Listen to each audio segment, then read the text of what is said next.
Hello everyone and welcome to ZP Productions, and today we'll be looking at this. This is the GF 250mm by Fujifilm.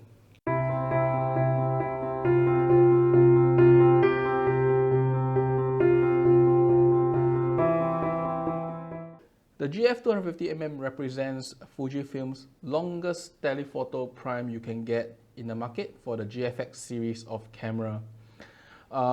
This lens is a 250mm and is f4. Now, before we start, just some administration. All my future videos will be broken down into three parts. The first part will be on its build and physical functions. The second part will be on its optical quality, which will talk about its image and how does it look, is there any issues. And lastly, it will talk about who should get it and its price. So for the timings, you can look below. Now, first we'll talk about its physical and its build quality functions. Now, this, as you know, you can straight away tell this is a very huge lens. Now, before anything else, let's talk about the size, because this lens weighs 1.4 kg or 3.1 pounds, and it is really long, over almost 20 cm in terms of length. Now, this is a f4 250mm, so if you actually convert it to full frame in terms of looks, it is actually a 200mm f2.8 or f3 depending on your crop. Now, of course, this serves a medium format camera and that serves a full frame, but it's still a stop faster, so that kind of make the size of the lens should be similar. However, the Canon 2.8 lens is actually a lot smaller than this, and it's also a lot lighter, almost half this weight. This lens is closer to a 7200 f2.8 zoom on the full frames. Now, that is totally huge in terms of differences, in terms of sizing. Because this is just a prime lens and that is a zoom. So really let's take a look. Okay, so this is the RF 70 to 200 lens. Of course, in terms of weight, it's unbeatable.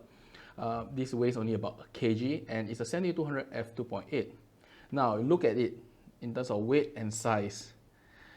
The GF 250mm is bigger, it's heavier, and you know, it actually produces very similar look as this RF lens. Of course, if this was the DSLR version, in terms of weight, it will be very similar compared to the GF 250, but in terms of size, it's also similar, and you know, you get the convenience of a zoom. Okay, so we got the physical dimensions out of the way. Now let's talk about its functionality. So this is actually a relatively professionally designed lens. Why do I say that? Because it has a lot of switches. Look at this. Full or 5 meter to infinity, OIS on and OIS off. Okay, so since we are talking about image stabilization, this lens is rated for about 4 or 5 stops according to Fujifilm, but my own testing, it is only about maybe 1 or 2 stops, because really this is a medium format camera and you really want maximum image quality. To me, anything below 150 normally is unacceptable. So to be safe, I normally shoot at 1 to 100 in terms of shutter, and that means you will get a very effective gain of 1 stop of light. So I think this is good enough, 1 stop of shutter speed, but you know, this is not some groundbreaking 120 IS that you can rely on. Now, this GFX 100 also has image stabilization, but for the GFX series of camera, there is no dual IS, so you can either choose the lens or the body, and usually for telephoto primes, it is recommended to use the stabilization on the lens. Okay, I can actually show you some videos at the end and then maybe we talk about it. Okay, so the next one is of course the preset, the AF or AFL. This will determine how the buttons work in front. And then this is the set to predetermine some AF points for this lens, a very professional function you can get. There is the standard GFX aperture ring, which locks at A and C. As you can see here, it locks at A and C. A and C. Okay, very nicely dampened, very smooth, and with just some clicks. Next is the huge focus ring, but you'll probably rarely use it. This focus ring is also very dampened, as you can see in the video like this. Okay, I rarely use it, so I don't really know how it actually works. The next thing, of course, the last thing is the buttons. So these buttons allow you to save presets or activate AF on. There is 4 of them around the barrel and you can use it. Sadly, you can't really preset anything other than AF on or its preset focus range. Other than that, this lens is just huge in terms of optics, all glass, and very heavy too. Okay, there's one more thing I want to talk about is the tripod collar. This tripod collar gave me a lot of grief because this is those removable type and I didn't lock it properly the first time, or should I say early when I first bought this lens, and I kind of like damaged this lens in its first month. The lens fell on the floor, it dented, the whole back barrel was slightly bent about a degree or two, and you can see that it's no longer straight. I had to send it to Fujifilm, and luckily they repaired it for like 300 Sing dollars or about 210 USD. They repaired it within a month and it came back in very, very good condition. I think to repair a lens of this price and size for 210 USD is quite acceptable. Other than that, physical dimensions, this is about it. So next we'll talk about image quality. For a lens this size, I think we expect something great out of it. And truly this lens delivers. Before we actually look at images, I was outright say that this lens is the second best lens in the GF series of lenses. Now, I don't own every single lens, but the lenses I own are probably the better ones because they are all the primes. The lenses that I don't own is the 120mm macro, the 100 to 200 zoom, and the new 50mm f3.5 kind of pancake lens. But you know, if you compare this to the other GF lens, the 63, the 45, the 32-64, the 23, the 110, this is probably Fujifilm's second best optical quality lens in the GFX range, only behind the 110 f2. So let's look at the optical quality now. So this is the 250mm image quality. Firstly, there is quite a lot of images I took over the 1 year I own this lens. However, because it is a very specialized lens, I use it only for portraiture. The only photos I can show are the cosplay photos, sadly, because the modeling agencies have requirements that I can't use the photos that I collaborate with them for the purpose of product reviews and stuff. And of course, I can't use photos from my work also to demonstrate. So I'm pretty much left with free collaborations that I do with cosplayers, and I think this is very good also for just showing how good the image quality is. First, let's look at this image here, okay, and let's zoom in to 100%. Now at 100%, you can see every detail is, every detail is captured. You can see even the strands of hair, what's not is also there. If we actually zoom in 3 to 1, you can actually see even more images, small little hairs that are here, there. You probably even can count the number of lashes that she has. So, you know, in terms of sharpness, there is nothing to compare. This is, as you can see here, close to the center. Now let's look at the edge.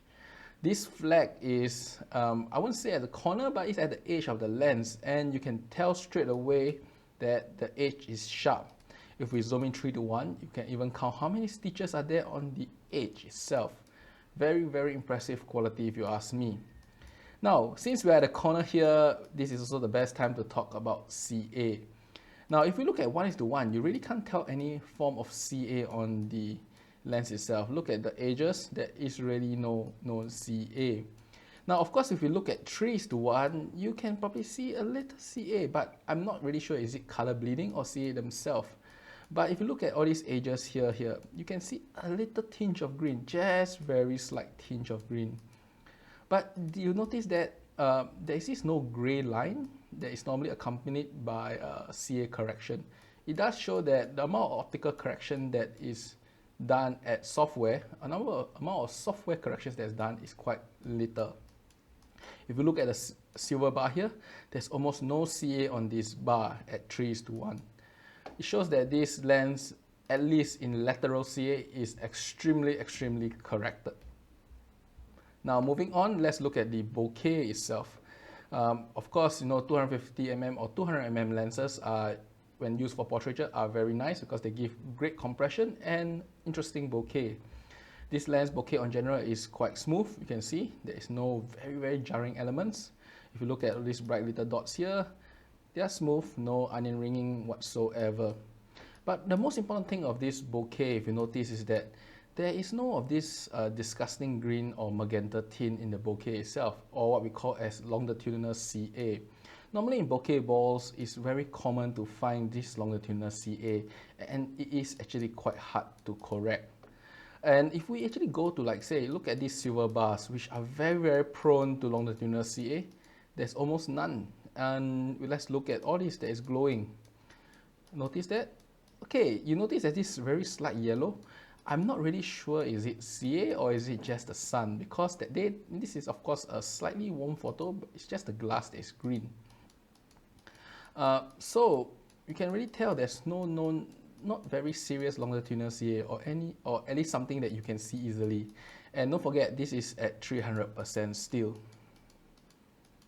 Okay, so in terms of sharpness, it is fantastic at the center or at the edge. In terms of bokeh, it's great. In terms of CA control, lateral, non-existence, as you can see. Quite non-existence for lateral. And for longitudinal, also nearly non-existence. Very fantastic lens if you ask me. Of course, let's take a look at another photo here. Okay, let's look at this. This is actually more closer to the edge than the center. You probably call it the mid regions. If you zoom in all the way at 300%, you can count her lashes. Now, this is not super duper sharp because this is 300% of a 100 megapixel camera. But I think we have no issues counting the amount of lashes she has, and we can even see the veins in her eyeballs. Very sharp lens. Look at the hair. You can actually look at the hair and their individual strands too. Similarly, if you look at the bokeh, same. There is actually no known issues that you can see. Very smooth, you know, no significant lining, no form of longitudinal CA you can spot.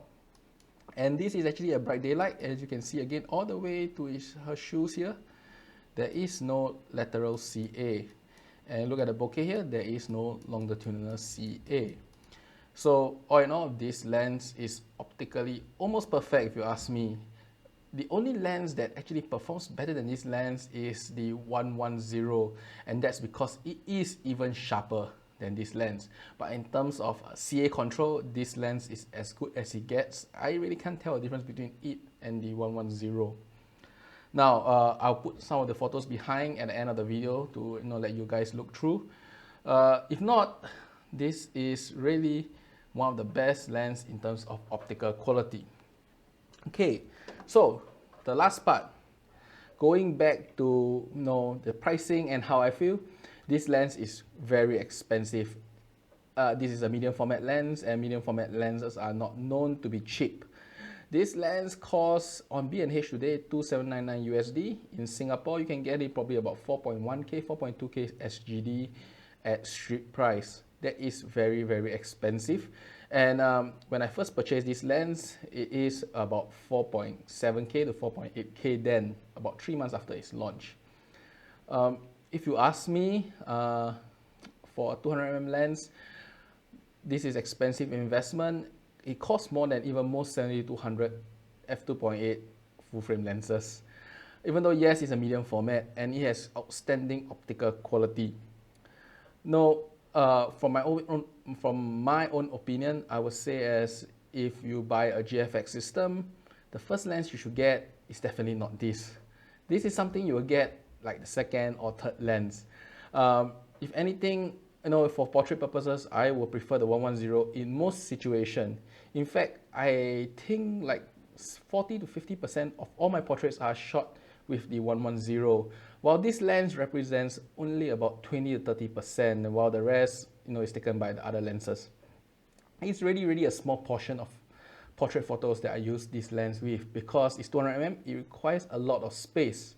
And it is really heavy, a good 1 pound over the 110, 400, 500 grams above that. But that said, okay, if you want optical perfection, you want the best 200mm lens in the market today, at least on my own internal testing, this outperforms the 200mm f2 F mount, which is the Fuji's XT mount lenses. The 200mm there is the latest lens, and I'm sure this lens outperforms it all the way to the corner. It is slightly sharper, it has less CA than that lens itself. So really, very impressive lens. If you want the 200mm compression, you want that special telephoto portrait look no further. This is the lens for the GFX series. However, once again, I don't recommend this lens as the first lens you buy. Probably the 110 is a better choice for portraiture. Now, this pretty much sums up my review. I may do some other reviews of another GFX lens soon, maybe the 110 or maybe some other lens, the cheaper ones like the 45 or 63 in the near future. For the body itself, I won't be reviewing or giving a full review anytime soon because there are still things I need to explore, and maybe I will do it in a month or two time. If not, I hope you enjoyed this video, this short review. This review really covers the 250mm because I think that this lens is rare, but it's also one of the best lenses in the GF series and is worthy of a review itself. Now, I will put about another 7 photos at the back of this review to let you guys see. So if you want to take a look at the photos, just stay tuned behind, and I hope you enjoy it. Have a good day. If you like this video, do thumbs up and like. Do subscribe to my channels for even more reviews.